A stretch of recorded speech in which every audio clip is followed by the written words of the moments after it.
Hey Ringside crew, welcome to the internationally known Dudes at Ringside podcast. And now here's your host, Joe Panther III. Hello there, wrestling fans, and welcome to the close to West Coast Wrestling Month on the internationally known Dudes at Ringside podcast. I'm Joe Panther III, and today, fans, you're in for a treat. Get your camera lenses up and prop them to the curtain, because let's give a warm Dudes at Ringside welcome to Madi, the American Badi. Welcome. Thank you. Awesome. So, Madi, who trained you? My boyfriend, Trace Lee Hunt, trained me starting about 2 years ago. Awesome.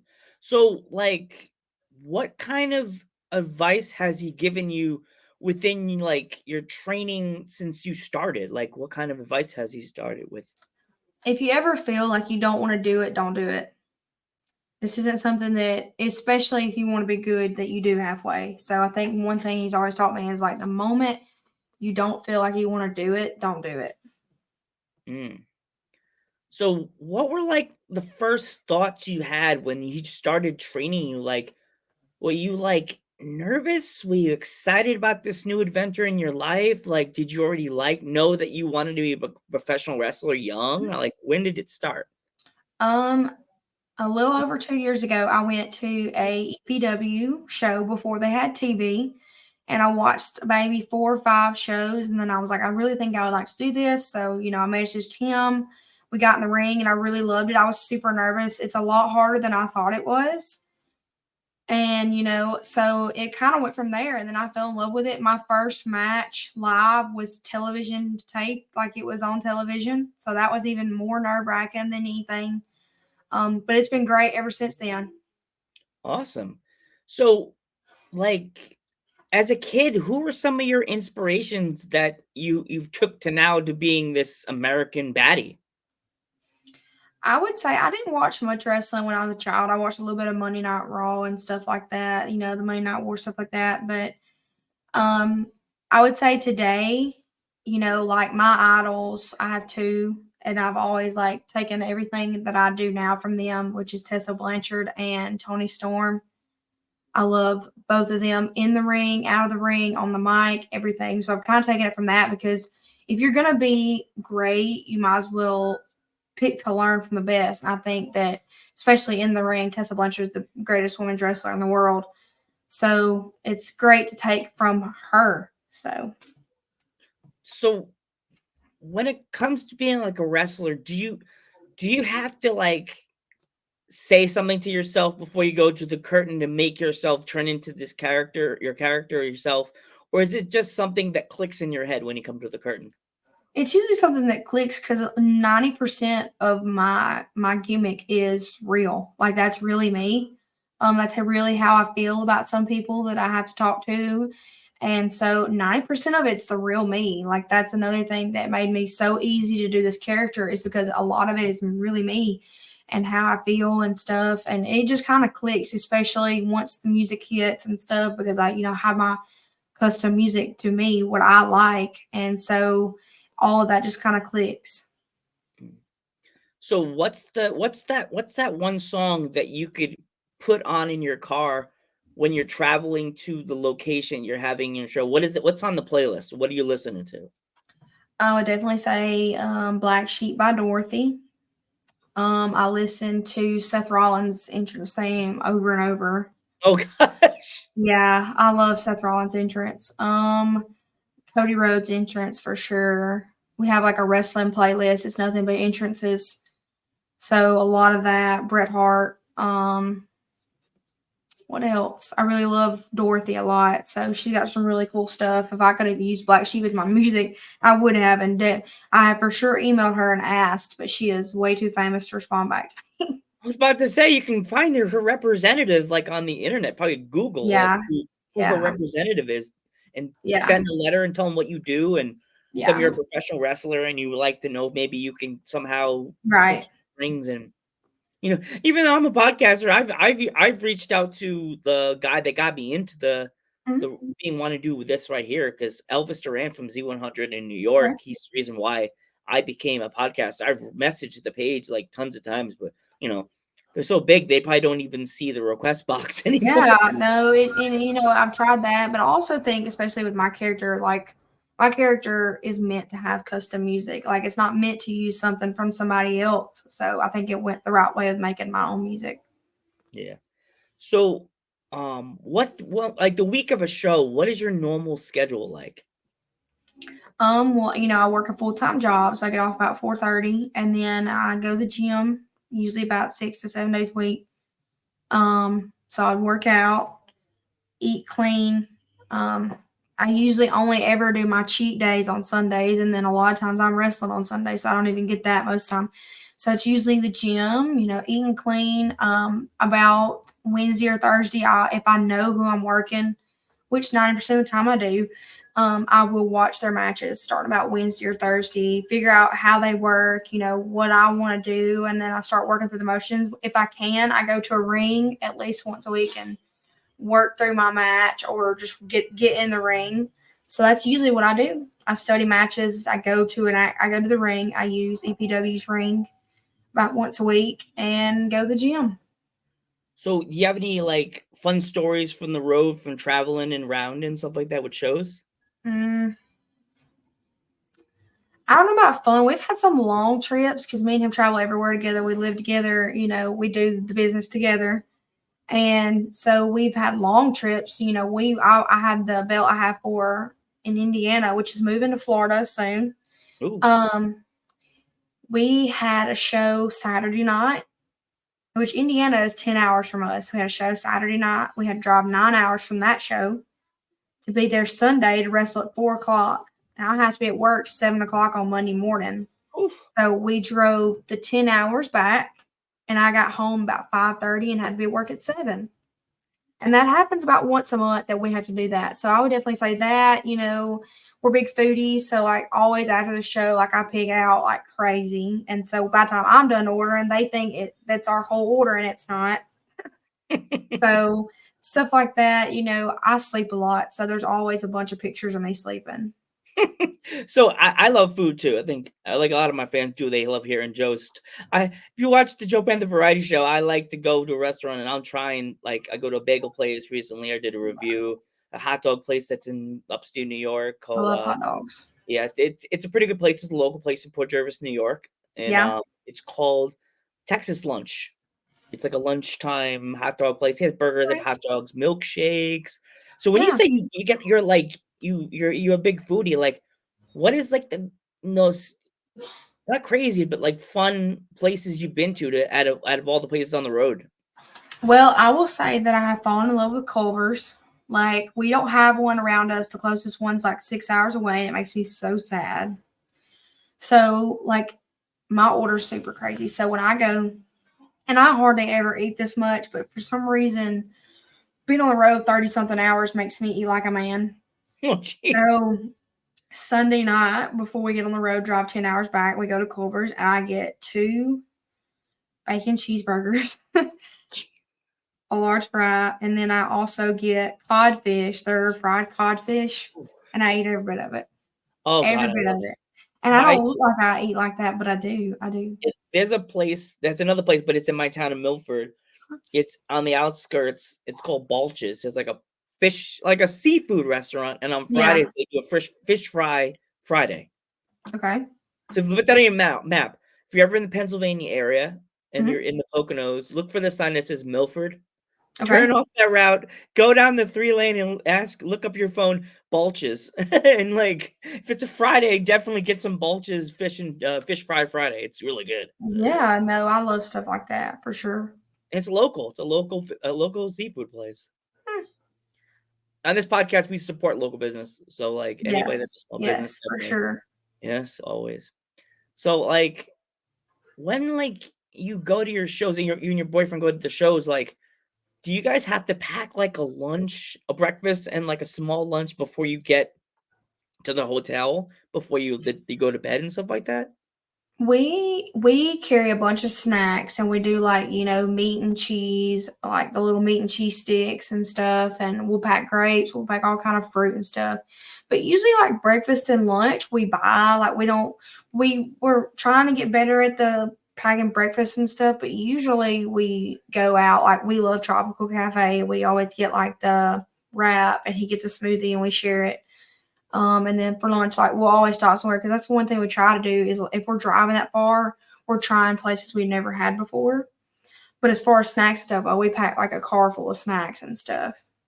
Mm. Yeah, it's always good to have like to know what you want in the car because I Yeah. know I've spoken to wrestlers that they never pack. Like, oh man, Joe, I've never packed a lunch. And I'm like, it's not like you just have to pack a lunch. Like if you're driving on the highway and you see a sign that says like deli, you could easily just go buy some like a little Yeah. thing of salami or cheese and get a little roll or like buy a roll at a deli. But it's hard because if you're on the road all the time, how are you gonna stop all the time? Because some, coolers ice melts. Like, Yeah, we pack a cooler, but it definitely after, all day it's like melted. yeah, you start losing the friends in the back seat, if you know what I mean. Food starts to Yeah, go. for real, So yeah. when you go to these shows, do like you guys have to pack your merch and everything in the car because you have your bags and everything. So is it tougher to travel with merch than travel without it? I would say no because he's really good at packing. He's in the military and so he's really good at packing. We used to have a huge merch box, but we're like, let's carry something smaller, take fewer of some things. So we bought like the flat Tupperware box. And so we do so many of my shirts, so many he has in pictures. So no, actually it's not much harder. We've gotten better about that. So we just pack like a little of everything instead of carrying all of our merch with us because it's very rare that you go to a show and sell like completely everything. So yeah. We I did remember have a listening. show though recently where we sold literally everything. So I got to restock on all my merch before Wow. this weekend. Yeah. Congratulations. Thank That's thank I you. remember wrestler one time told Maddie was like, he's like, he didn't even drive. He took a train there. It was not that far. He like one or Yeah. two like train stops. He took his tote and it was half cracked. By the end of the year, it was a cracked tote. So he had all his stuff. And then he was leaving back to go back to his hotel and everything was empty. He like sold out everything. And Yeah. he's like, open the garbage. He dumped it out. Now you're throwing out your tote. He said, dude, I bought that at the beginning of the year. It got cracked and everything. So I just Yeah. left, grabbed my bag, went back to my hotel. The next day, went to the train, and I didn't have my people saw me on the train. Hey, how was the show? It was great. Where's your tote? Oh, I used it. It's gone. Why didn't you just Yeah. don't? No. Yeah. Yeah. No. So like you said at the end of the shows, do you ever stop to eat like another dinner, like a second dinner after the shows and stuff like that? Oh yeah, for sure. We always do, like I said, the Culvers afterwards, but yeah, we always stop for a second dinner. Applebee's is like our favorite thing.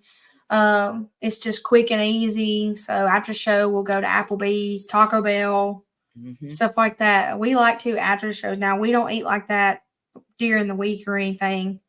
It's just kind of like a one time after a show kind of thing. So before a show, as I asked you before, like, do you focus on like the cardio side, or you focus on the weights? Which one do you focus on the week of a show? Definitely, which two to three of the workouts we add in cardio, but like mostly on weight because I have to make sure my muscles are where they're supposed to be because I don't want to hurt myself or anyone else. So definitely more muscles, but we still do cardio about 2 or 3 days a week. So let's go into it. Let's talk about your lovely white belt over your shoulder. Like, what were you thinking when the referee counted to three and the bell rang? Like, what was going through your head the first time that they announced you were the new champion? It was definitely awesome. This is a brand new company, amazing promoter, like the best that has ever taken care of me and him. They put time and effort in this company. I can easily see this company blowing up. I just actually announced we have a huge date, July 14th. Tessa Blanchard is wrestling me for my title. Ooh, I saw the promo for that actually. Yes. So Tessa will be coming. We have some more exciting news to leak later this week or next week that I can't say, but we got some bigger things. It was just awesome, and to already, like, I'm getting to wrestle my literal idol in 3 months. So it was definitely amazing. And to know, I already knew before I went this, if I wanted, the opportunities would come like crazy. So I definitely, it was awesome, and I'm so excited. I'm excited for us to move to Florida and get to announce some more things that we're going to be doing. So it was definitely awesome. Good luck on your move, by the way. It's Thank a you. big thing. Move from a state to state, you know what I Yes, mean? thank And you. also, there's a lot of good promotions in Florida, so I can name drop if you would like, if you don't mind. Like you That's can fine. I actually work for Guardians Legacy in Florida. Oh, cool. Also, CCW. CCW is a good one Yeah. in Florida. Magic City in Miami. That's another good one. Okay. Magic City, they're good people. I used to do like work with a lot with Frankie. Yeah. Frankie. Yeah. He's a fun, so hilarious, such a good heel. Such a Yeah. good heel GM. Such a good heel. His character Yeah. is he's just like, I'm better than you. You know I am. I'm got Yeah. views. Got views because of me. Like, yeah. For sure. Yeah, perfect. You would love him. Yeah. And would be best friends. So, have you ever gotten like fan art, or has anybody ever given you like pictures of you that they've done, or like pops or whatever that they've made of you? I wouldn't say art of me. I've definitely gotten a bunch of bracelets with my names on it that they've made. I've got a bunch of those. Um, I've gotten like the Squishmallow. Do you know what those are? I Like like the the big marshmallow thing, kind of like the thing on my microphone of Danny Moe and Facade, yeah. like that Smash Buddies or whatever they're called. Well, this was a Squishmallow, and you can look them up when we're done with this. They're like the stuffed, and they're animals, and they say Squishmallows. They all have names, and I have like a bunch of them because that's my one thing that I'm a nerd about is I love those things. And a fan knew that because she had asked me, I was telling her about them because we were at a Comic-Con, and she went and bought me one. It was a giraffe, and I still have it. Hmm. So I've gotten Squishmallows, I've gotten bracelets. I would say, yeah, Squishmallows and bracelets are like a big thing. Bracelets right now because of Taylor Swift are a big thing. So I have a bunch of those. Like this question is for the young fans. Before we go, before I ask that question, if my fans wanted to pick up any merch of yours, where can they find it? So I'm working on a website, but I don't have one right now. So definitely my Instagram is the easiest thing. Just message me. It will say, you can't be received until the request has been accepted, but I get them. It lets me know. It says, do you accept this message? And I'll read all of them. I've had plenty of people order through my Instagram. Just DM me on Instagram. You can message me on Facebook, but I would say it's easier to reach me through Instagram. So yeah, you can find that. Usually people just ask me kind of what I have, and any show I'm at, I will always have a table. But Instagram and Facebook, just message me. I will send you all the pictures I have, all the shirts, everything. Awesome. This last question's for the young kids that want to get in the business. What kind of advice would you have for them? Let's see. How can I sum it up? If you're gonna do it the right way and go all the way. There are so many people that get into it with all this anticipation of being the best thing there ever is. And as long as Tessa Blanchard and or Cody Rhodes or Roman Reigns are in the business, you're never going to be the best. That's just it. But you can be the best that you can be. And there's always somebody better than you. Like in wrestling, there's always somebody better. There's the people that you think are the best, there's somebody better than them. So I would say if you're going to do it, go all the way, put all the effort in, like the time, the money, because it's not cheap. To look good, it's not cheap. Take a good school. Don't just pick a random school. Do your research. Take a good school or take a good trainer. But yeah, I would say if you're going to do it, put as much effort as you can and go all the way. If you're going to excuse my language, if you're going to half-ass it, don't do it. So that's my tea.